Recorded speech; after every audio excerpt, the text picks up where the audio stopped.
बाळ एवढा लाडू खाऊन टाक, हे वाक्य दिलेलं आहे आपल्याला. दुसरं वाक्य दिलेलं आहे, बाळ एवढा लाडू खाऊन जा. खाली पर्याय आहेत. क्रमांक अ चे विधान संयुक्त क्रियापदाचे आहे. बघा, बाळ एवढा लाडू खाऊन टाक. इथे खाऊन टाक या दोन शब्दापासून क्रियापद बनलेलं आहे, क्रिया पूर्ण झालेली आहे. इथे खाऊन हे धातू साधित आहे आणि टाक हे सहाय्यक क्रियापद आहे. लक्षात घ्या, इथे दोन शब्दांमिळून धातू साधित आणि सहाय्यक क्रियापद यावरून वाक्याचा अर्थ पूर्ण होतो. खाऊन हे धातू साधित आहे, कारण फक्त खाऊन हा शब्द वाक्याचा अर्थ पूर्ण करू शकत नाही. धातूला प्रत्यय लागल्यानंतर जर तो शब्द वाक्याचा अर्थ पूर्ण करू शकत नसेल तर त्याला आपण धातू साधित म्हणतो.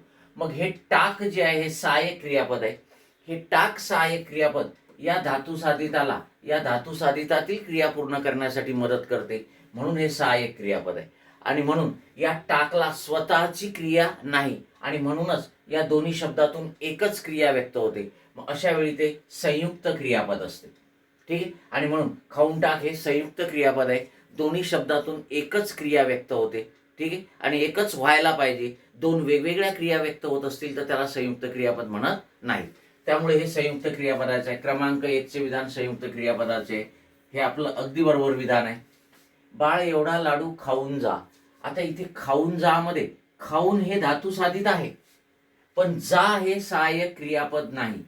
इथे जा हेच मुख्य क्रियापद आहे, कारण इथे खाणे आणि जाणे अशा दोन भिन्न क्रिया आहेत, वेगवेगळ्या क्रिया आहेत. आणि संयुक्त क्रियापदातून एकच क्रिया व्यक्त होत असते. त्यामुळे हे सहाय्यक क्रियापदच नाही, कारण या जाला स्वतःची क्रिया आहे.